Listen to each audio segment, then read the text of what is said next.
somehow this got out to the public. What do you say? First of all, I have to ask because I haven't seen the letter. Did she type it, or is it like is it handwritten where she like put little heart over the I, bubble letters? You know what? Are you one of those gals who believes that the handwritten letter is way more meaningful? Because I am. Yeah, I mean, really, a fax to a gigantic agency, and now you have it. I just, you know, what does she think they're going to do? They're going to get together at Starbucks and get matching tattoos and say, I don't know, Melissa. I love you, I'm so sorry. Like, well, I guess the question that I'm asking is, does Melissa deserve forgiveness? And if you forgive, how far? To me, I believe in opening the window and letting a little bit of my hate fly out. Because in actuality, no, because I can tell you something. When you walk down the street, you can virtually see people who are angry about things, who don't let it go. You can see it. It wears on you. It wears on you. And if this was his only mistress for years, no, there's no forgiving. But this is one of many. And in addition, this is Jesse who knew what he had to lose. This woman had nothing to lose.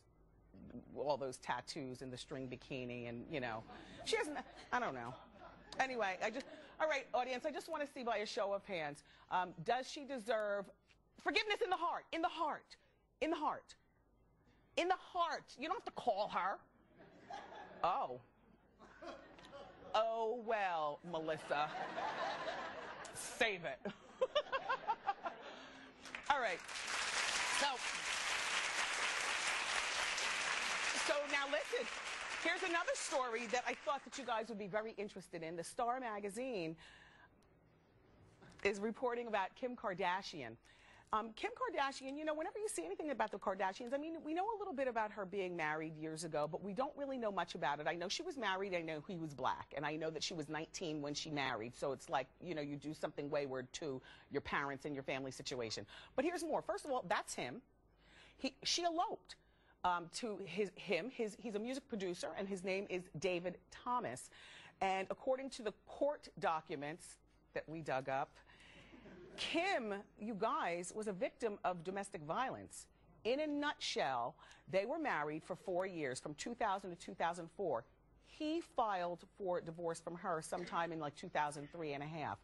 Kim said in the court documents that he punched her in the face on one particular occasion and left her bruised and really hurt. And she wanted to call the police, like so many women do, you know, when involved with domestic violence, but she was embarrassed, like so many women are, and so she didn't call the police. Now, no word on whether she called her family or what, but, you know, millions of women get battered every day, so I'm just glad that Kim was able to get out.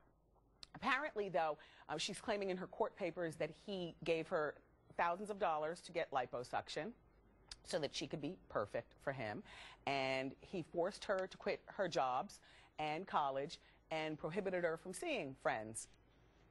Horrible. Horrible. He was abusive. Oh, by the way, when the divorce became finalized, she got, according to the court documents, $56,000 in cash. And so the rest is kind of history. She's put that behind her. But according to TMZ.com, he's still going on and he's still making money. P.S. Damien has worked with some pretty prominent people in producing music for like Pink and Babyface and Aretha Franklin, and he's still doing stuff now to the tune of making a lot of money and able to afford a $30,000 a month rental. I guess that would be considered a mansion, right, you guys? $30,000 a month, 9,000 square feet, owned by Eddie Murphy's ex-wife, Nicole Murphy. Damien is his tenant. There's Nicole. You know, Nicole's got such a good body. She doesn't even need clothes. She just swats herself in some material and walks out of the house. I love you, Nicole. You know, she's still engaged to Michael Strahan. But let's show the house. Do we have the picture of the house? He's her tenant. And apparently he was behind over $100,000 in back rent. But according to what we recently read this morning, everything's all caught up and everything is good. So it's all good.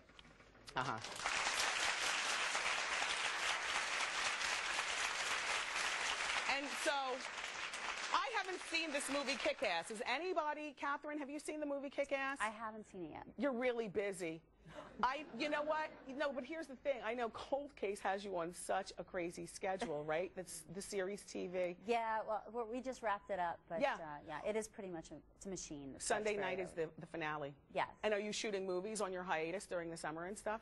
Well, I just finished a film called Mother's Little Helpers. I'm kind of a Mrs. Robinson. Oh. Sort of Mrs. Robinson situation. Okay. Kind of teaching. You know, you can train them young. And so, the question is, do you keep them after you train them? And that brings me to my next story. Are you ready for this one, everybody? Perfect. I have not seen the movie Kick-Ass, but the star of the movie is Aaron Johnson. He's 19 years old. This movie is big, big, big in the theaters now. He's engaged to be married to a 43-year-old woman who happens to be 7 months pregnant by him. She's a British artist by the name of Sam Taylor Wood. Sam is Aaron's former director. And look at them together, though, right there. You know, sometimes you guys, like he's 19 right there and she's 43. He really does look in love. They look in love. Unless he's looking at her, maybe her 13-year-old daughter standing off to the... Oh, she's got kids. She's got kids.